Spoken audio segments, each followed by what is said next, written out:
I'm Jimmy Time Man, and I'm the creator of the Poor Man's Throttle.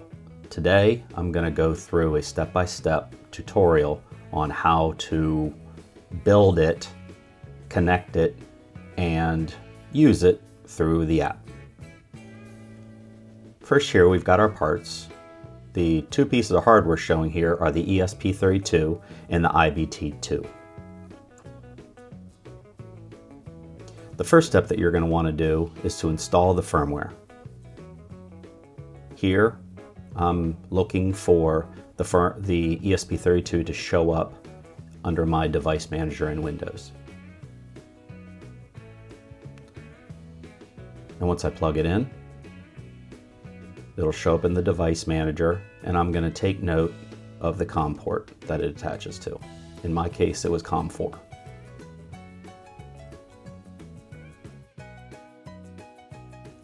Now I'm going to the install firmware link, and it's shown on the screen here. You can also go to it under the documents on my GitHub page. And I'm going to go to the installer, and I'm going to click the connect button under the recommended install latest. I'm going to select the board under COM 4, going to connect to it, and then I'm going to select install and install. This will take less than 2 minutes. It shows 2 minutes, but it'll take less than 2 minutes. And through the magic of video, I'm going to speed it up here.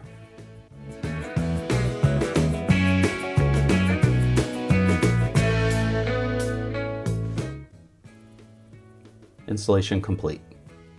And now you should see on your ESP board that my firmware is flashing the blue LED, and that indicates that it is searching for a connection.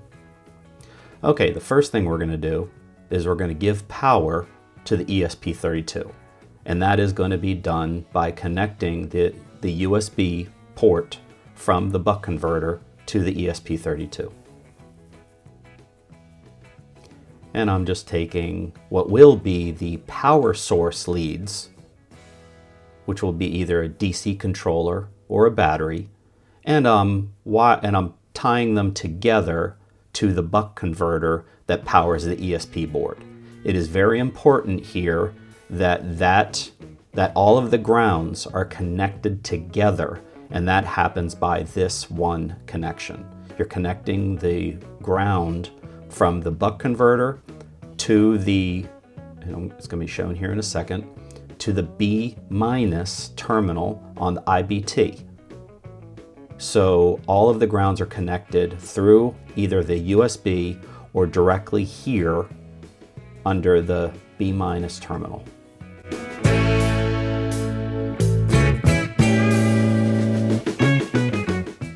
Once they're tied together, just insert them and screw them down.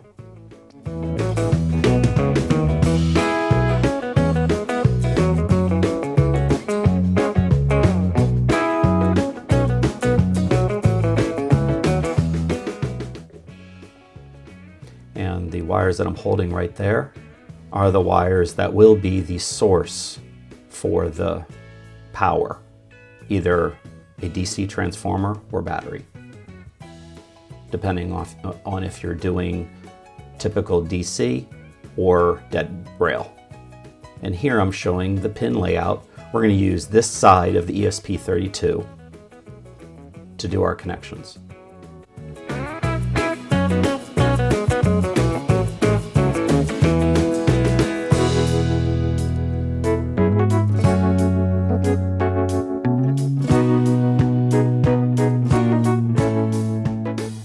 You can see here that my board actually came with some bent pins.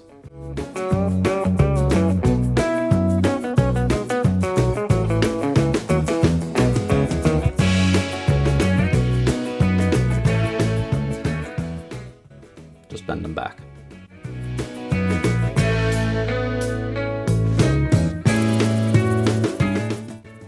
And now I'm hooking up the ESP's VIN, or 5 volt, depending on the board that you get, to the IBT's VCC port.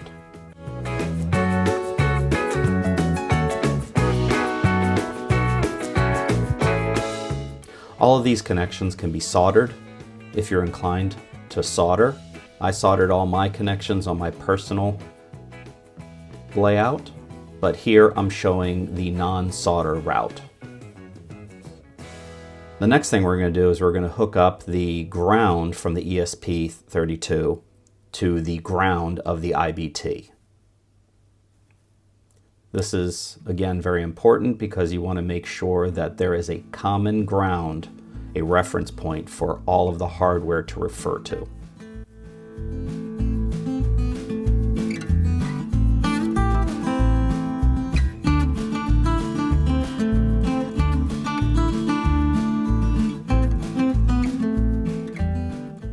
Now hook that up to the ground pin.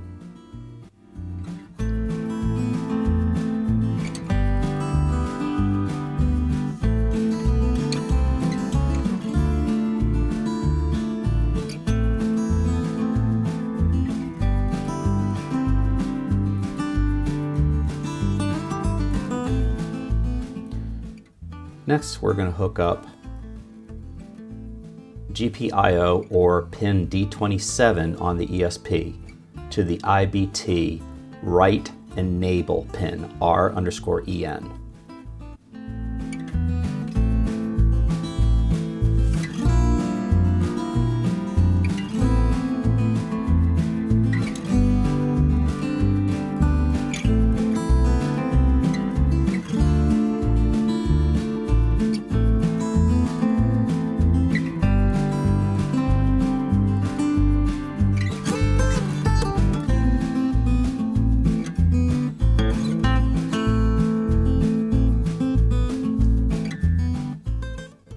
And that is the D27 pin, or GPIO 27. I may refer to D27 or GPIO, they're the same thing on the ESP32 board. Next, we're going to hook up GPIO 33 or D33 on the ESP board to the left enable pin on the IBT, labeled L_EN.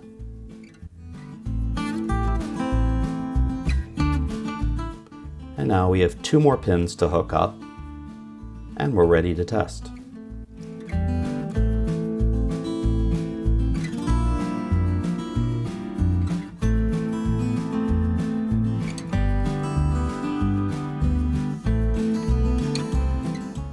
And now we're hooking it up to the D33 pin.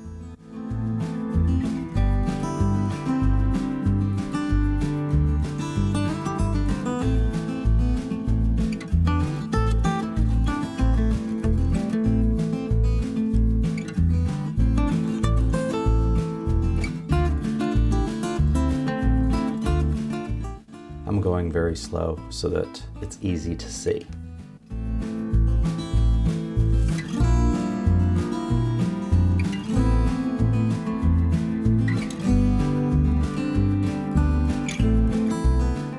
Now we're going to hook up the right pulse width modulation on the IBT board to D25 or GPIO 25 on the ESP board.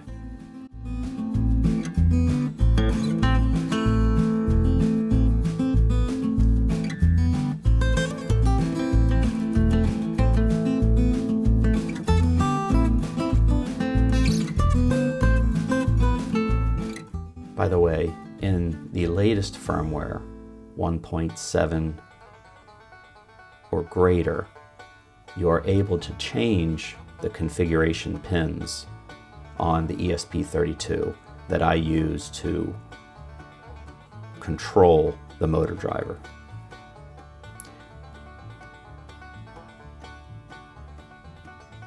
And now we're hooking up left pulse width modulation to GPIO 26 or D26. And again, all of these can be soldered.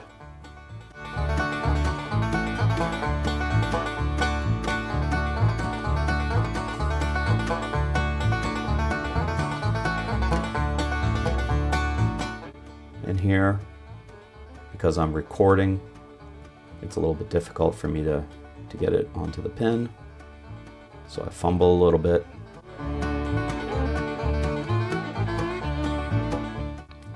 we go. The connection between the ESP and the IBT are complete.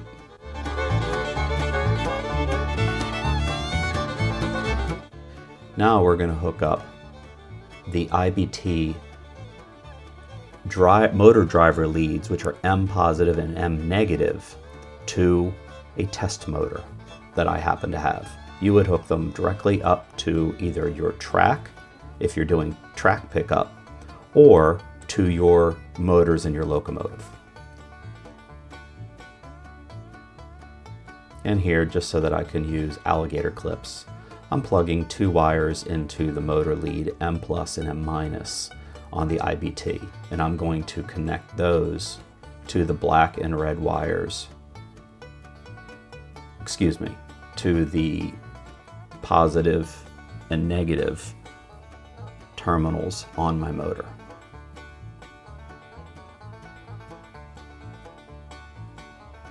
If this were a locomotive, I would hook them up to the red and black wires on my locomotive, or positive and negative motor drive power leads to my locomotive motors.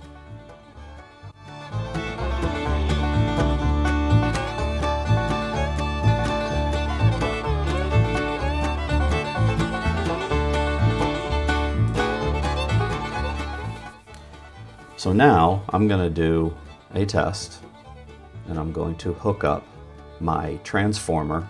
It's from when I was a kid in the 70s. I'm going to hook up the power leads to the system here that we put together, the black and the red wires, to the positive and negative on my transformer. I'm going to turn the transformer on to full power, full throttle, and power up the transformer. And you'll see that the board is blinking, and then it turned solid, which meant that my iPhone app connected directly to it already. But here, you'll see me scanning for it. It finds it. I click connect in the app. It finds it and it's connected, and the blue light is solid.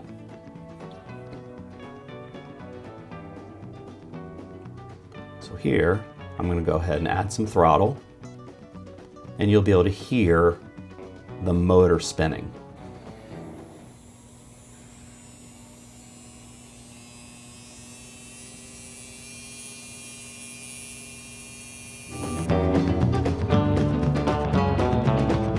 So that was a successful test. Next, we're going to hook it up to my test bench train layout to power a G-scale train. So I'm hooking it up to my rail leads now.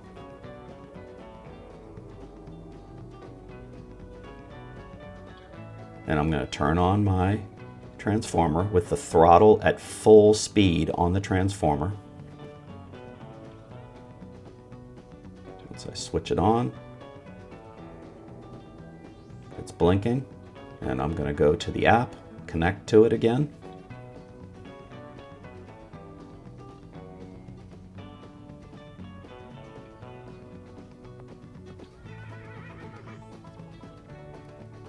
I'm going to click connect again, because I closed down the app, and I'm going to apply throttle. And you'll see after a moment, I didn't configure. I had the configuration on the ESP32 and my firmware set to give a delay for videoing here, but your train should start up almost immediately. And yep, I've given capability to modify the ceiling and the minimum throttle capabilities to my firmware. You just go in and set the appropriate CVs for the minimum throttle and the ceiling to tailor the throttle to your specific locomotive. Where that's useful is if you are using a locomotive that doesn't start to turn until the power's at about maybe 15%, you can set the minimum throttle to 15, and then when you use the app, you can just go ahead and start to use the throttle. You can put the throttle to 1, and inside the firmware, it's going to do the logic to say, oh, 1 is really 15, and start from there.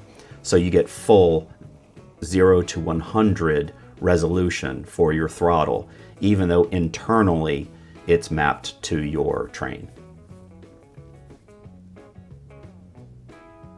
And here there was just a quick demonstration of putting the engine while in full forward and clicking the reverse. What happens is the engine will slow down, stop, wait 2 seconds, and then start full throttle up again.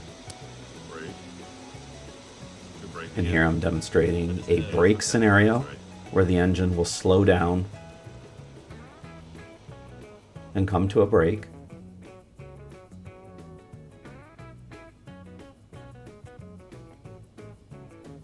And now I'm going to show the difference when you hit stop. It won't abruptly stop the engine.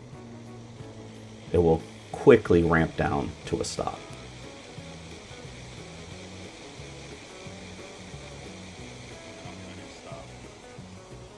In a moment, I'll press the stop button. It's going to happen fast, so get ready. Wait for it. And there. Quick ramp down to a stop.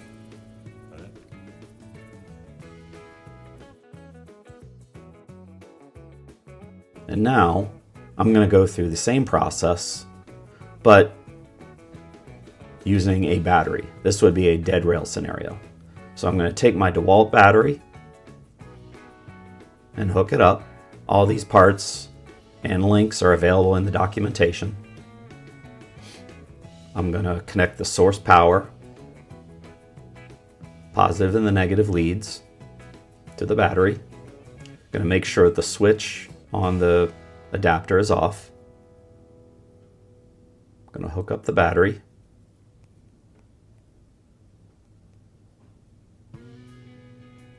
And then turn it on, and you'll see the exact same behavior as I go through playing with the throttle and the train.